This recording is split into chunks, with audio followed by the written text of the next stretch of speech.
В Молдове переименовали государственный язык с молдавского на румынский. Президент Молдовы Майя Санду в среду, 23 марта, подписала указ о переименовании в Конституции страны государственного языка с молдавского на румынский. Формулировку заменят в Конституции, всех законах и подзаконных актах. Ранее это решение утвердил парламент Молдовы, передает Deutsche Welle. На своей странице в Facebook Санду написала, что жители Молдовы наряду с более чем 27 миллионами человек по всему миру говорят на румынском языке, одном из официальных языков Евросоюза. Те, кто десятилетиями подряд твердили нам, что мы, граждане Республики Молдова, говорим на молдавском языке, а не на румынском, преследовали только одну цель — разделить нас, подчеркнула президент.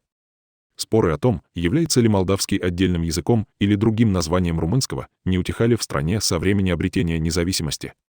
Конституционный суд Молдовы еще в 2013 году признал румынский государственным языком страны. Теперь внесенные изменения приводят законодательство Молдовы в соответствие с этим решением Конституционного суда, имевшим обязательную силу, но не исполненным.